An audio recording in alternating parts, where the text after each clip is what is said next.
여호수아 10장 16절부터 43절까지 읽겠습니다. 그 다섯 왕이 도망하여 막게다의 굴에 숨었더니 혹이 여호수아에게 구하여 가로되 막게다의 굴에 그 다섯 왕의 숨은 것을 발견하였나이다.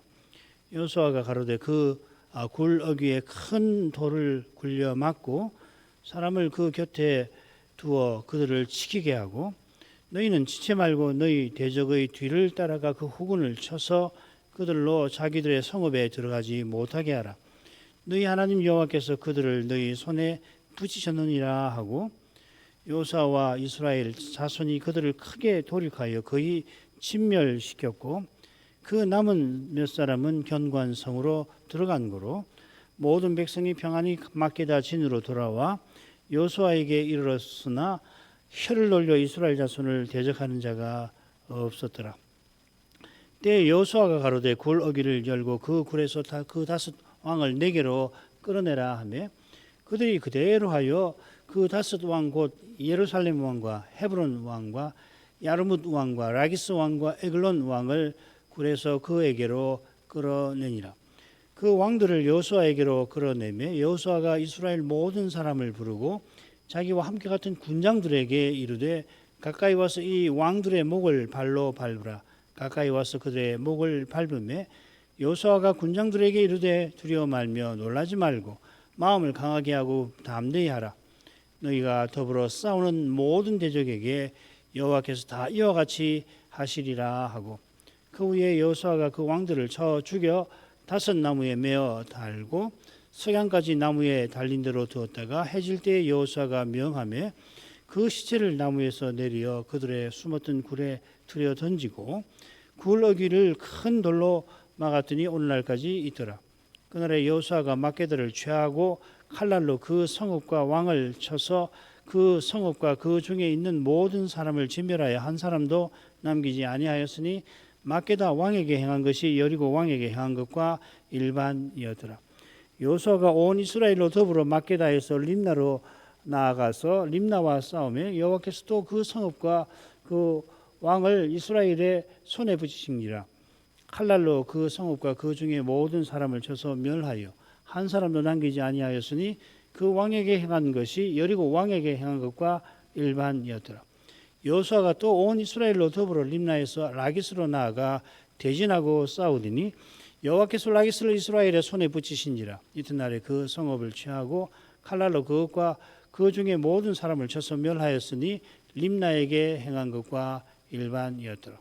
때에 게살 왕 호람이 라기스를 도우려고 올라오므로 여호수아가 그와 그 백성을 쳐서 한 사람도 남기지 아니하였더라. 여호수아가 온 이스라엘로 더불어 라기스에서 에글론으로 나아가서 대진하여 싸워 그날에 그 성읍을 취하고 그 칼날로 그것을 쳐서 그 중에 있는 모든 사람을 당일에 진멸하였으니 라기스에 행한 것과 일반이었더라. 여호수아가 또 온 이스라엘로 더불어 에글론에서 헤브론으로 올라가서 싸워 그 성읍을 취하고 그것과 그 왕과 그 속한 성읍들과 그 중에 모든 사람을 칼날로 쳐서 하나로 남기지 아니하였으니 그 성읍과 그 중에 모든 사람을 진멸한 것이 에글론에 행한 것과 일반이었더라. 여호수아가 온 이스라엘로 더불어 돌아와서 드빌에 이르러 싸워 그 성읍과 그 왕과 그 속한 성읍들을 취하고 칼날로 그 성읍들을 쳐서 그 중에 모든 사람을 진멸하고 하나도 남기지 아니하였으니 드빌과 그 왕에게 행한 것이 헤브론에 행한 것과 일반이요 림나와 그 왕에게 행한 것과 일반이었더라. 이와 같이 여호수아가 온 땅 곧 산지와 남방과 평지와 경사지와 그 모든 왕을 쳐서 하나도 남기지 아니하고 무릇 호흡이 있는 자는 진멸하였으니 이스라엘의 하나님 여호와의 명하신 것과 같았더라. 여호수아가 또 가데스 바네아에서 가사까지와 온 고센 땅을 기브온에 이르기까지 치매 이스라엘의 하나님 여호와께서 이스라엘을 위하여 싸우신 거로 여호수아가 이 모든 왕과 그 땅을 단번에 취하니라. 여호수아가 온 이스라엘로 더불어 길갈 진으로 돌아왔더라.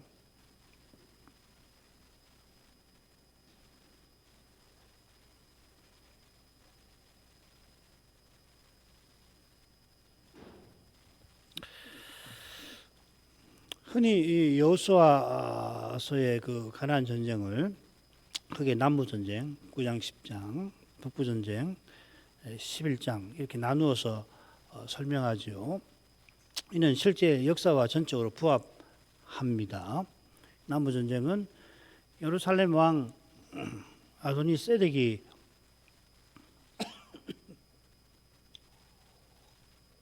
이거는 남부 동맹군과 싸운 거고, 북부전쟁은 하솔 왕 야빈이 이거는 북부 동맹군과 싸운 겁니다.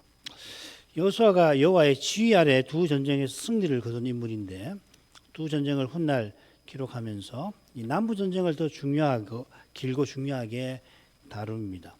가령 오늘 살필 본문은 남부 전쟁에 관한 건데, 둘째 대목에서 우리가 위에 보면 7개로 나눴잖아요. 가장 내용이 깁니다. 28절입니다.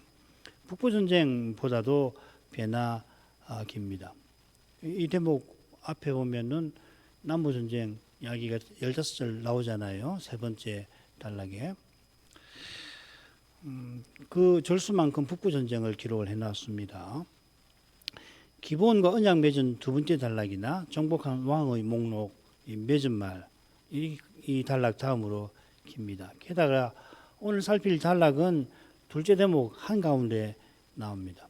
그러니까 여호수아가 이 가나안 전쟁에서 꼭 전하려고 하는 교훈을 여기 담아 놓은 거겠죠. 자, 우선 네 번째 단락 줄거리를 보십시다. 16절부터 18절 처음인데, 여호수아가 막게다 굴에 숨은 5왕을 큰 돌로 막아 지키게 합니다. 그 다음 19절부터 21절에 이스라엘이 대적을 추격하여서 거의 진멸시키나 몇이 성에 들어갔다 이렇게 되어 있습니다. 성에 들어가지 못하게 하라고 했는데 성에 들어갔다 이렇게 되어 있죠.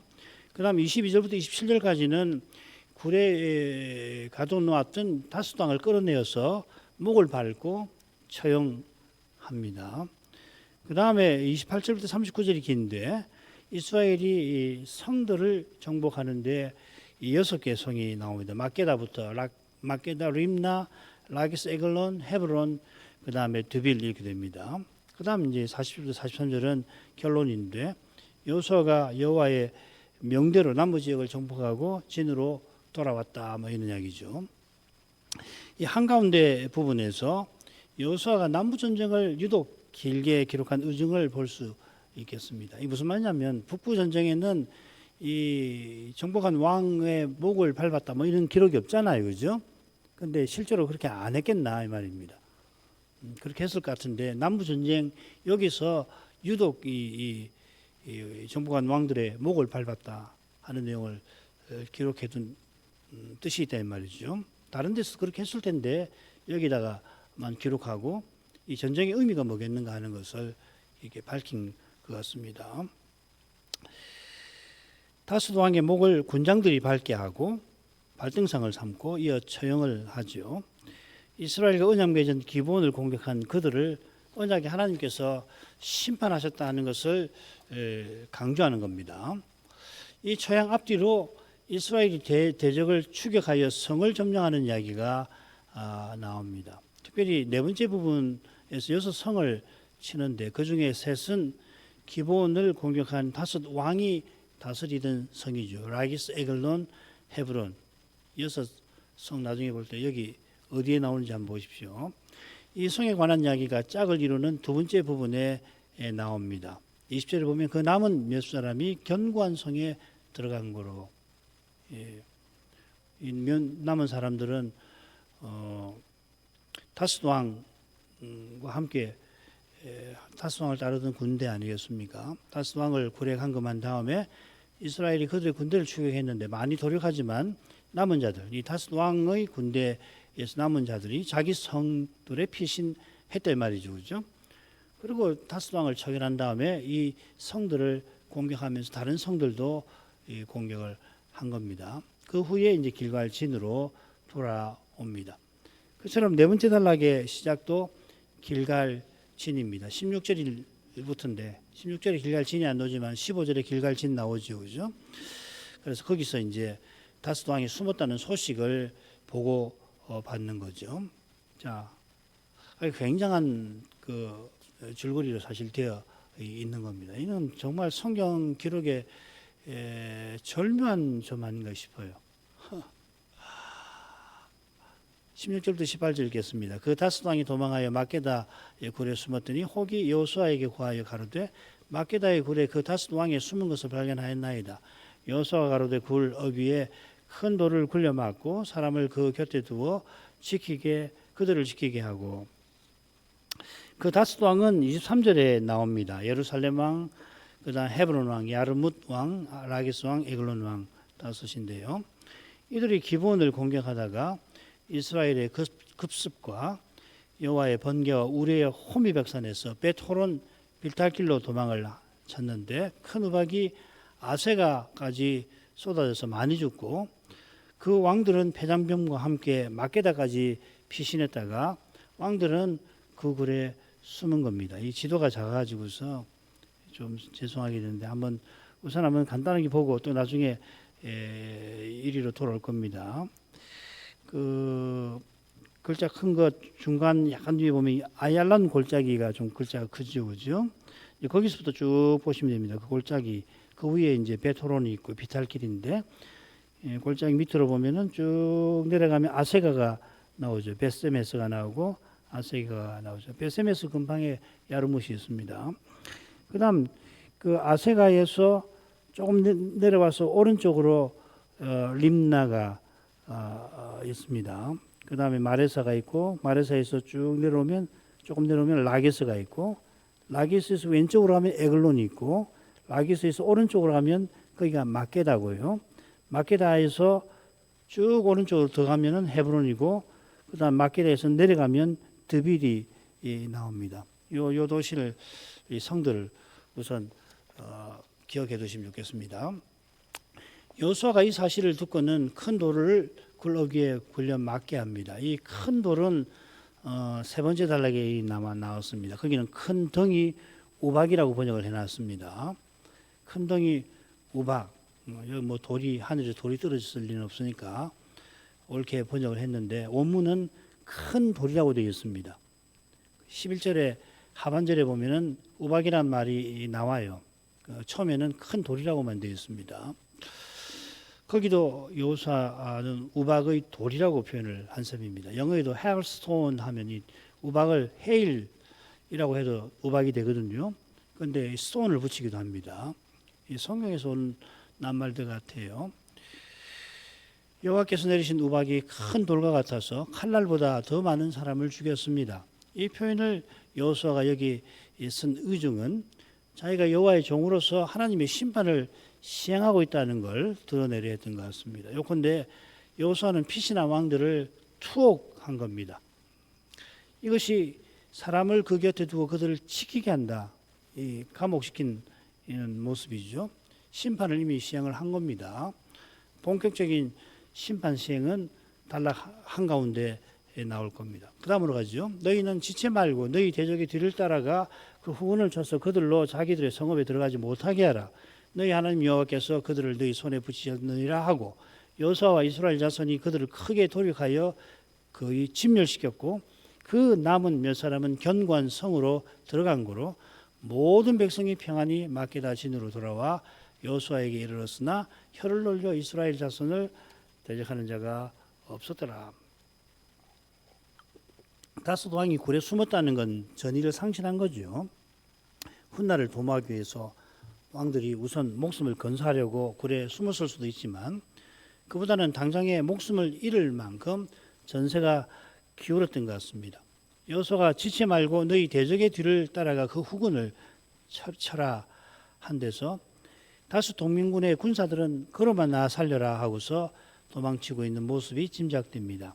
후군이라고 새겼는데 아무리 봐도 인 훔이라고 보는 것이 좀 좋을 것 같아요. 뒷공무니를 보인 거죠. 등을 보이며 달아나는 중입니다. 여호수아가 대적을 뒤따라가 쳐서 자기들의 성읍에 들어가지 못하게 하라고 지시합니다. 이 작전이 중요한 건 아이 전투에서 우리가 살펴본 바 있죠. 처음에 아이를 정복하지 못한 이유가 아간의 죄에 있긴 합니다만 이 아이가 성에서 화살을 날려서 이스라엘을 쳤을 겁니다. 그러니까 성을 뺏으려면은 이 성에 있는 병력보다 3배나가 있어야 된다는 것이 통로는 아닙니까? 중론인데 도피하는 군사가 성에 들어가면 그만큼 전쟁이 힘들게 되고 게다가 그들의 성은 견고한 이 요새라는 말입니다. 요새화된 성을 견고한 성이라고 부르거든요.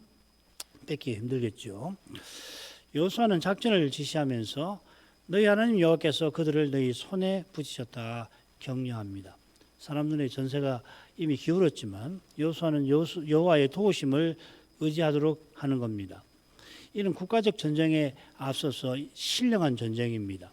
시인이 교만한 자들에게 무고히 죄인이 되고 세상에서 거의 소멸될 처지에서 여호와의 도우심을 구하였던 그 심정이 실은 이 전쟁의 때에도 절실한 겁니다.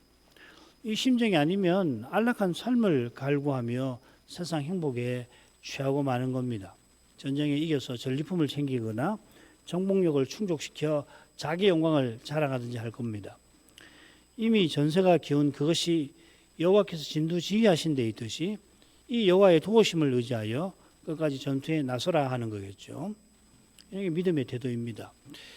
여호와의 도우심에 여호수아와 이스라엘 자손이 큰 승리를 거둡니다. 크게 도륙하여 거의 진멸시켰다. 진멸시킨다는 표현이 아이 전쟁에 나왔죠.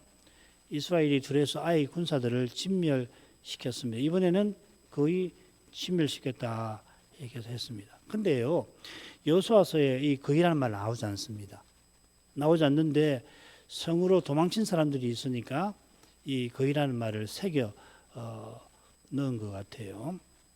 읽기는 쉽게 하지만은 여호수아의 의중을 조금 가리는 것 같습니다. 여호수아는 이스라엘이 진멸시켰다 그렇게 이야기합니다. 자, 그런데 그 남은 몇 사람이 견고한 성으로 들어갑니다. 이 남은 사람이 이 단락에 6번 남아요. 26번이죠. 짝을 이루는 네 번째 부분에서 대부분 나옵니다. 40절은 마지막 단락이니까요. 여호수아는 여기서 남은 자들이 견고한 성에 들어간 것을 언급하고 짝을 이루는 부분에서는 성에 들어간 그들이 한 사람도 남지 아니하였다. 여기 남은 사람이라는 말을 풀어서 이렇게 번역을 했습니다. 요컨대 이스라엘이 이미 큰 승리를 거두었고 곧이어 패잔병이 도망친 그들의 성들도 차지하게 될 겁니다. 그래서 여호수아는 진멸시켰다 이렇게 표현을 한 것 같습니다. 이런 내용에 비추어서 21절을 살펴보십시다. 큰 승리를 거둔 모든 백성이 평안히 마케다 진으로 돌아왔다 했습니다. 이 평안 샬롬이라는 말이 있는데요. 여호수아에 두 번 나옵니다. 모두 둘째 대목에 나옵니다. 한 번은 여호수아가 기본과 화친하였다 할 때 이 샬롬이 거기 쓰였습니다. 모든 백성이 밤을 도와 기본 전쟁에 나섰고 길갈 진에 돌아와 얼마나 쉬었을까. 다시 남부 동맹군을 추격하고 돌아왔으니 무척 고단할 것입니다마는 그들이 하나님 나라의 평안을 누리게 하신 겁니다. 아직 이스라엘 군대가 치를 전쟁이 남아 있어서 여호수아가 마케다에 진을 치게 했던 것 같습니다. 거기 남아서 여호수아는 전쟁을 주의한 겁니다. 승리를 거둔 군대가 돌아왔는데 여호수아에게 이르렀다 하고 여호수아가 기록합니다. 이 여호수아에게라고 하는 표현이 여호수아서에 29번 나옵니다. 절반보다 한 번만 15번은 여호와께서 여호수아에게 이르셨다 할 때 나오고요. 나머지는 정탐이나 기본 사실이나 백성이나 유다 지파가 여호수아에게 와서 보고하거나 청하거나 아랠 때에 나옵니다. 그러니까 이 표현은 이 중보 직분자로서 여호수아를 가리키는 겁니다. 여호수아는 자기의 직분과 소명을 분명히 인식합니다. 이는 그가 오실 메시아의 그림자로서 백성도 자기처럼 메시아께서 세우실 영원한 나라를 바라보게 한 것을 뜻합니다. 그런 관점에서 여호수아가 자기 시대에 여호와께서 행하신 크신 일들을 기록해 나간 겁니다. 우리들은 그리스도를 바라보도록 기록해 나가고 그런 점에서 여호수아에게라는 말을 이렇게 쓰는 겁니다. 자기를 높이고 강조하려고 하는 게 아니고요. 여호수아는 혀를 놀려 이스라엘 자손을 대적하는 자가 없었더라 하며 이 전쟁의 의의를 요약합니다. 이 표현이 어디 나오느냐면요, 출애굽기에 나옵니다. 읽어볼게요. 그러나 이스라엘 자손에게는 사람에게나 짐승에게나 개도 그 혀를 움직이지 않으리니, 여호와께서 바로의 장자까지 치시면서 이스라엘 사람은 물론이고 심지어 짐승도 개도 이스라엘 사람들에게 험한 말을 하거나, 짐승이니까 어르렁거리지 않았다 이 말이겠죠. 어르렁거리지 않게 하셨다 하는 겁니다. 요컨대 여호수아는 이번 전쟁을 여호와께서 큰 승리로 이끌어 주셨다고 고백하면서 이렇게 표현한 겁니다. 그래서 이 번역이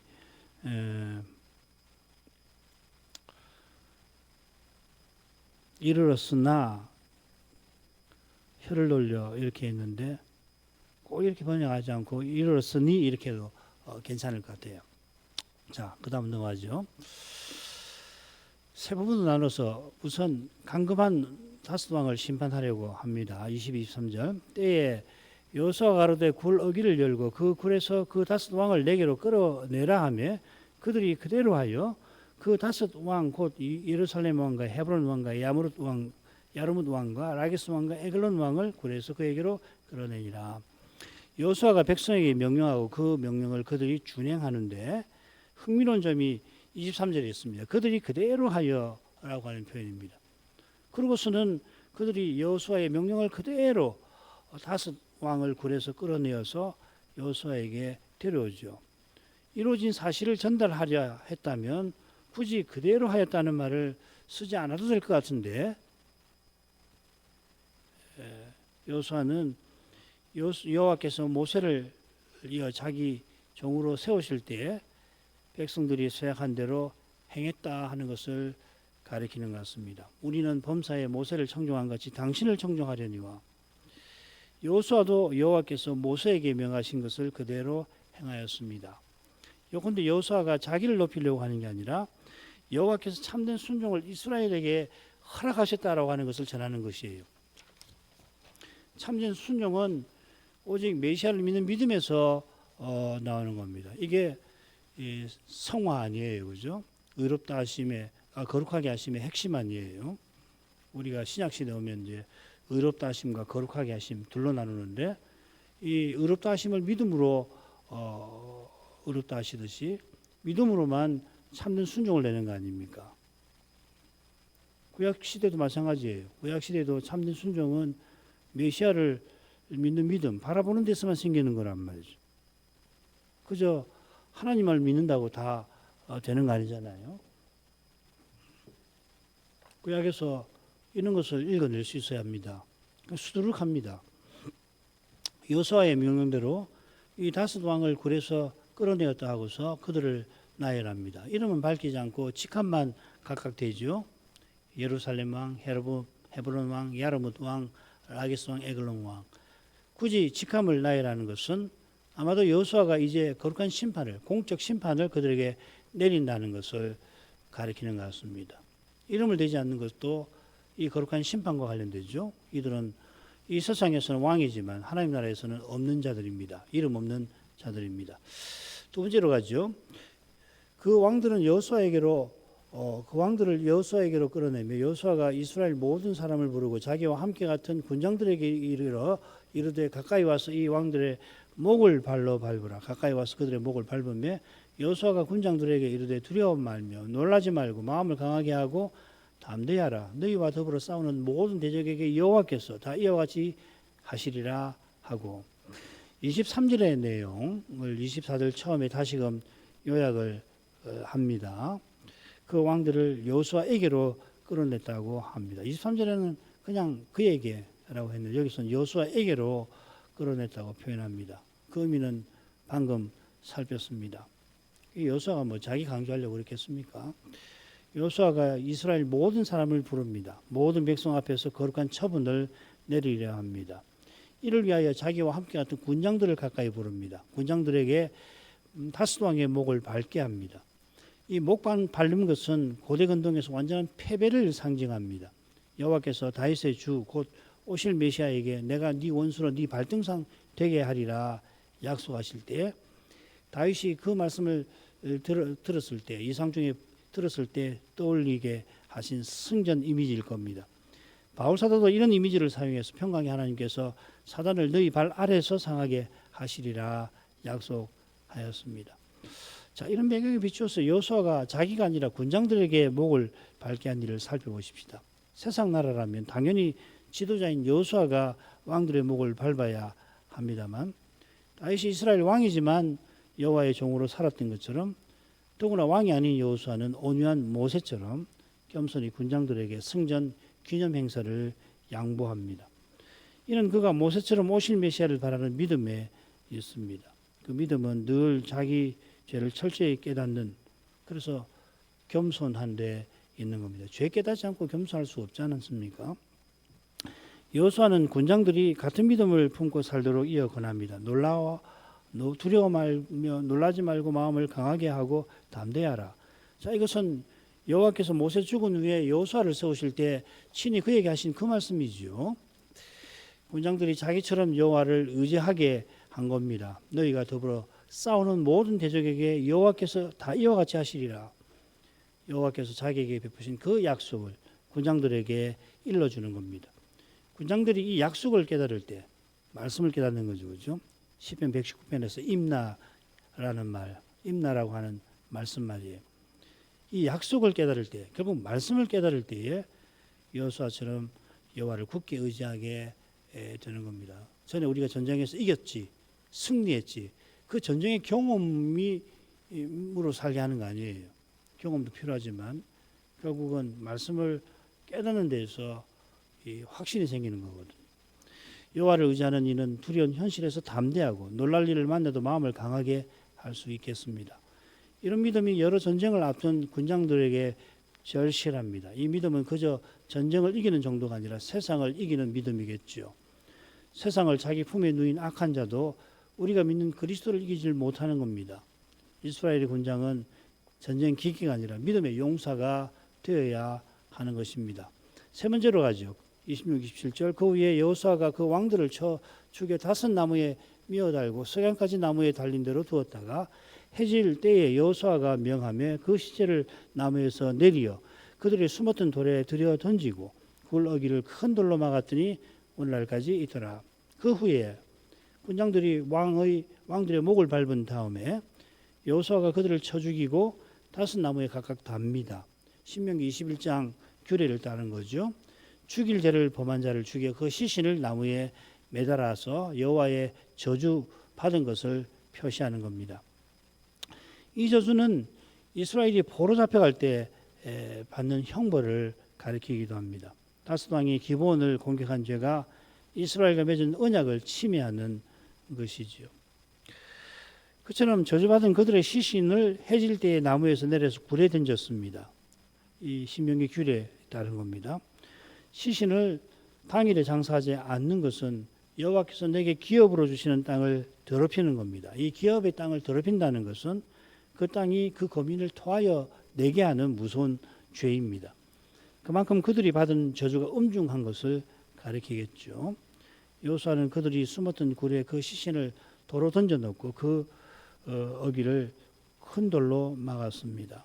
이 돌로 던져 죽이고 돌무더기 만드는 것과 비슷합니다. 그 다음 가죠. 네 번째, 이어 여호수아와 이스라엘은 남부 성들을 공격합니다. 모두 6성이 나오는데 마케다, 림나, 라게스, 에글론, 헤브론, 드빌인데요. 여호수아는 심하게 이 6성의 정복 이야기를 구성하고 있습니다. 다음 시간에 해야 될지 말아야 될지 아직 결심이 안 섰는데 한번 일단 보십시다. 맨 처음 마케다가 나오고 여기는 공격 주체가 여호수아입니다. 그리고 이미 마케다에 진을 치고 있으니까 공격 시작점이 안 나와요.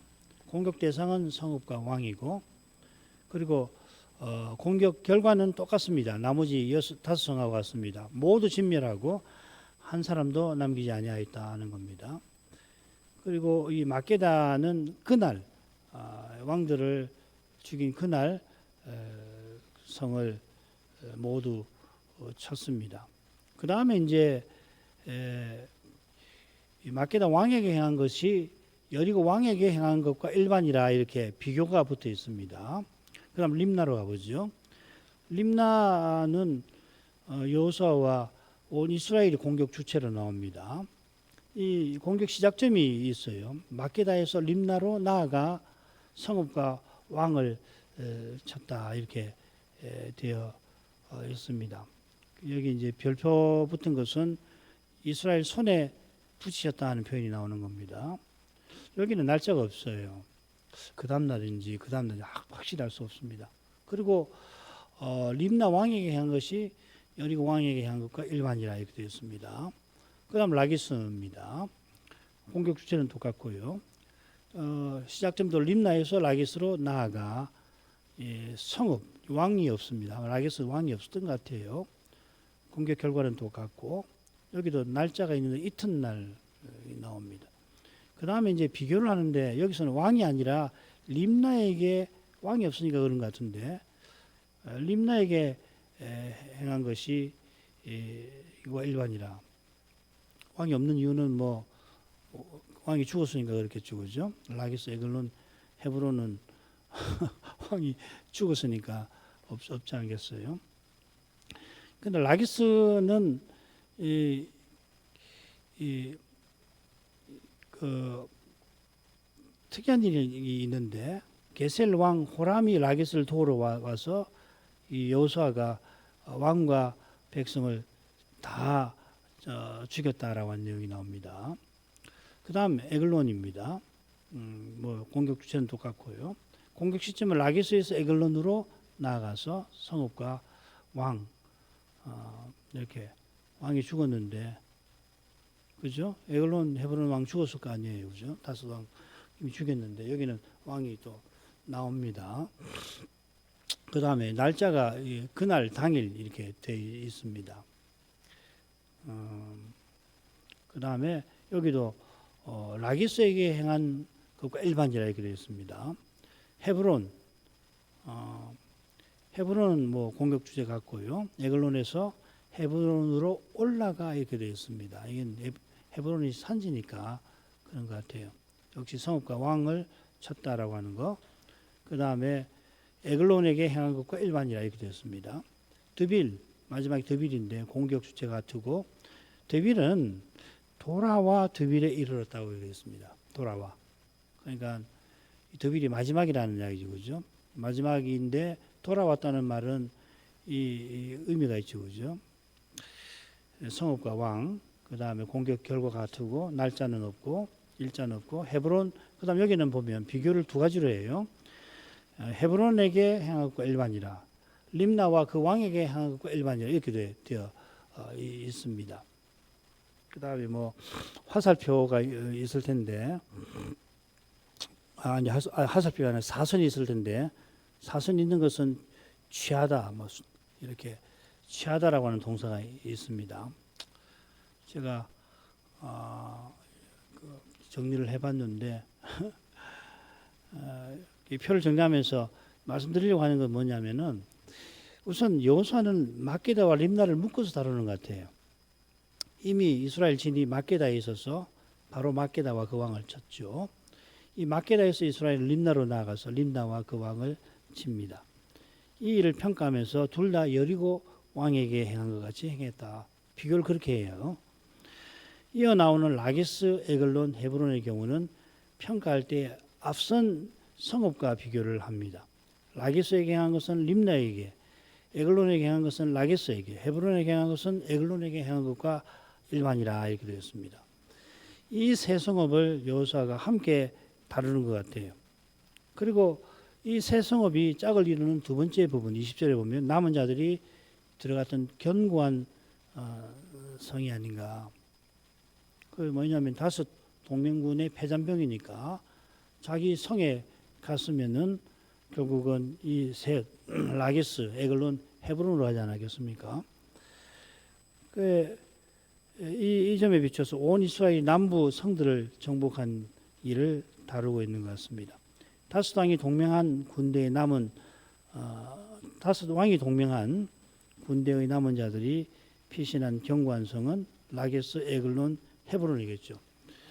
다른 성들은 이 다섯 동맹군에게 협조하는 작은 성들 같아요. 이는 라기스를 돕기 위하여 게셀 왕 호람이 참전한 데서 잘 드러납니다. 그리고 이 게셀 왕 호람이 참전했다는 이 사건이 이 도표의 한가운데 나오죠. 이는 게셀만 아니라 언급되지 아니한 다른 성들도 남부 동맹군을 협조한 것을 암시하는 것 같습니다. 그러니까 무슨 말이냐면 여기 기록되어 있는 사건만 일어났다고 보기는 어렵다는 거예요. 이 열 몇절 되는 데에서 일어난 모든 내용을 다 기록했을 리가 없잖아요. 그죠? 협조한 성읍이 림나인데 마지막에 드빌이 나옵니다. 드빌의 경우에는 헤브론에서 나아가 아니하고 여호수아가 온 이스라엘과 더불어 돌아와서 드빌에 이르렀다고 표현합니다. 드빌이 마치 이번 전쟁의 출발점인 것처럼 언급하는 겁니다. 출발점은 물론 림나인데 드빌이 림나와 마찬가지로 다섯 왕의 동맹인 라게스, 에글론, 헤브론에 협조하는 것을 보여주는 것이 아닌가, 저는 그렇게 줄거리를 통해서 추측을 해 보았습니다. 여기서 한 가지 생각하고 넘어갈 중요한 사실이 뭐냐면 이스라엘이 야르목과 특별히 예루살렘을 정복했다는 이야기가 없어요. 이게 셋째 대목에서 살피게 될, 특별히 18장에서 살피게 될, 그리고 이어 사사기 사무엘기에서 다루는 중요한 주제와 붙어 있습니다. 예루살렘을 정복하지 못한 이것이 이후의 역사에 아주 굉장히 중요하고, 그 다음에 18장 실로 장막 문제하고도 관계가 되어 있습니다. 예루살렘의 왕은 다른 네 왕과 더불어 막게다에서 죽었습니다만 라기스, 에글론, 헤브론과 달리 특별히 예루살렘은 정복되지 않은 것 같습니다. 한 가지만 더 살피면 한 사람도 남기지 아니한 정복이라는 거, 이 헤렘법을 시행한 건데 헤렘까지 시행한 건 아니죠, 그죠? 이건 뭐 헤렘까지 시행하면 짐승도 다 죽여버리고 불살라버리는데 그렇게 하지 않았다는 거 확인을 시켜드립니다. 아무리 다음 시간에 조금 더 내용을 다루는 것이 좋을지 모르겠습니다. 하여튼 이 부분의 개요는 이런 정도로 보시면 좋겠다 하는 겁니다. 기도 제목. 여호수아는 남부 전쟁을 기록하면서 막게다에서 남부 동맹군의 다섯 왕을 처형한 일을 중요하게 다룹니다. 이 단락이 남부 전쟁만 아니라 가나안 전쟁 전체에서 한가운데 나옵니다. 여호수아가 치른 전쟁을 다 서술하는 건 아닙니다. 마치 신약의 사도와 선지자들이 주님의 행적 중에 선별하여 기록하는 것과 비슷할 겁니다. 만일 다 기록한다면 그 책을 세상이라도 두지 못할 만큼 여호와께서 행하신 일은 많고 많을 겁니다. 그 일들이 일제히 교훈하는 것을 여호수아가 자기 성경책에 담아내려고 힘쓴 거고, 담아내려고 하는 것은 메시아와 영원한 나라에 관한 거겠죠. 그래서 여호수아는 자기가 메시아의 예표라고 하는 것을 늘 의식하면서 오실 메시아를 바라며 자기 시대의 소명을 이루어 나가는 겁니다. 교회와 신자가 소명과 사명을 이룰 일도 똑같습니다. 그리스도의 몸과 지체로서의 의식을 갖고서 부활의 주님을 전심으로 바라보는데 다시 오시는 주님을 기다리는 데 있습니다. 성경에서 그리스도를 보아야 하는 이유도 거기 있고, 강단에서 오직 그리스도를 전해야 하는 목적도 거기 있습니다. 이런 은혜를 우리가 늘 구해서 일상에서 이 그리스도를 드러내며 살기를 힘써야 할 겁니다. 이기범, 최영씨 둘 다 조사에 임직되었으니까 제가 이걸 못 고쳤네요. 최영씨는 지난 주일날 임직이 됐겠구만요. 성신의 은사를 더해서 이 시대에 또 다음 시대에 절실한 말씀을 전할 수 있는 목회자로서 나가도록 은혜를 구하도록 하십시다. 기도하겠습니다.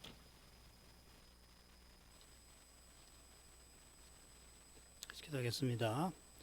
거룩하신 아버지, 이 밤에 여호수아가 막게다에서 남부 동맹군의 다섯 왕들을 처형한 그 사건을 살피면서 그가 오실 메시아를 바라보며 또한 그 메시아를 전한 것을 배우게 하십니다. 여호와께서 친히 사령관 되셔서 여호수아와 이스라엘 군대를 쓰심으로 남부 동맹군을 친히 물리치었습니다. 그들이 이스라엘과 언약 맺은 기본을 공격했기 때문에, 나아가 이스라엘을 대적했기 때문에 그리하셨습니다. 기독교의 소위 종교 사학자들이라는 이들은 이스라엘이 선주민인 가나안을 정복한지를 강하게 비판하겠습니다마는, 정작 가나안이 망하게 된 그 죄에 대하여 모든 사람을 지옥에 떨어지게 만드는 그 죄를 하나님께서 해결하려고 기본을 공격한 남부 동맹군을 치신 그 일에 관해서는 과연 그들이 얼마나 깨닫고 또 설명하고 있는지, 과연 그렇게 설명하는지 모르겠습니다. 하나님께서 가나안을 내 것이라 하시며 가나안을 이스라엘에게 기업으로 주신 목적이 장차 메시아를 통해서 영원한 나라 세우시는 거기에 있는 이것을 구약 성경에서 보질 못한다면은, 결국 구약의 하나님은 그리스도의 아버지와 다른 신이라고 말하든지, 결국 종교라고 하는 것도 도덕과 윤리의 관점에서 또 정치와 문화의 관점에서 설명하는 데 그치고 말겠습니다. 오실 메시아와 영원한 나라를 떠나서 그리스도 오시기 이전 언약 백성이 죄와 죽음의 현실을 달리 제대로 살피지 못했을 것이고, 그 현실을 견디거나 이기지 못했을 줄 믿습니다. 그리스도의 십자가와 부활을 떠나서 인생이 어떻게 이 죄와 죽음의 현실을, 이 어마어마한 왜곡되고 심각하고 심대하며 끔찍한 이 현실을 제대로 볼 수가 있나이까. 하나님이 자기 아들 아끼지 않고 내주시는 이 거룩한 사랑을 떠나서 어떻게 자기 죄가 얼마나 크고 무겁고 또 무섭고 끔찍한지를 헤아릴 길이 있겠나이까. 죄의 두려움을 압도하는 이 하나님의 거룩한 사랑에 감사하였으면 비로소 죄의 현실을 정직하게 대면할 수 있을 뿐만 아니라 그리스도 안에서 죄의 권세를 이기고 나가는 그 신비를 깨닫는 데 이를 수가 있겠나이다. 구약의 그 사랑 안에서만 비로소 깨달을 수가 있겠나이다. 구약의 시인들이 그런 신비를 얼마나 생생하게 깨닫고 나가게 하시며 그들을 통하여 약속하신 일, 메시아 보내시는 그 일을 친히 이루어 나가셨습니다. 그처럼 인생 중에 오실 메시아의 예표와 그림자인 선지자 제사장 왕을 세우셔서 그들을 통하여 하나님의 약속을 친히 이루고 나가신 것을 오늘 여호수아서에서도 살피게 하십니다. 여호수아만 아니라 모든 구약이 오실 메시아를 참으로 증거하나이다. 그처럼 모든 신약 성경도 다시 오실 그리스도를 일제히 가리킵니다. 이 진리를 늘 깨닫게 하셔서 다시 오시는 그리스도를 바라는 거기서 지금 눈앞에 펼쳐진 현실을 제대로 볼 수 있는 빛을 얻게 하시고 그 현실을 이기고 나갈 지혜와 힘을 부활하신 그리스도에게서 받아 누리게 해 주옵소서. 자비하신 아버지, 시인이 간구한 그 간구가 그리스도의 십자가와 부활에 나아가 그분의 재림에서 응답되게 하실 뿐만 아니라 오실 메시아를 멀리서 바라보게 하심으로 시인들의 고난의 삶을 기꺼이 살아가게 하셨던 것을 저희가 기억합니다. 여호수아가 피가 낭자한 전장터에서 그저 원수의 목숨을 빼앗고 대적의 영토를 빼앗기 위하여 살아갔던 것이 아니라 인생의 죄로 말미암아 서로 죽고 죽이는 이 끔찍한 일을 피할 수 없는 이런 현실에서 그런 죄를 없이 하고 영원한 생명과 영원한 나라를 세우시는 저 복된 장래를 그가 바라보았던 것을 살펴 깨닫게 하시옵소서. 그가 자신이 오실 메시아의 예표인 것을 알고서 거룩한 직무를 행할 때 이 세상 임금처럼 자기를 높이지 않고 오직 여호와 하나님을 높이며 백성을 섬겼던 것은 그가 바라던 메시아께서 세우실 나라를 가리켜 보여줍니다. 더욱이 하늘보다 높으신 그리스도께서 얼마나 낮게 되시고 우리를 섬기셨고 이제도 섬기고 계시며 장차도 그리해 주실 것을 저희 마음에 새깁니다. 주님 나라의 이 아름다운 영광을 이날에도 사모합니다. 아름다운 나라를 세우시는 그리스도의 아름다우신 영광을 더욱 바라봅니다. 이 그리스도만이 하나님과 사람 사이의 평강이시며 인생 가운데 참된 사랑의 통일을 가져다 주시는 분, 곧 모든 인류의 참된 소망이심을 고백합니다. 이 그리스도와 같아지게 하시는 거기에 우리 구원의 목표가 우리 종교의 목적이 있음을 고백합니다. 이 모든 일을 생각하시고 전파하시며 이루시는 우리 하나님께 영광을 돌리나이다. 예수님의 이름으로 기도합니다. 아멘.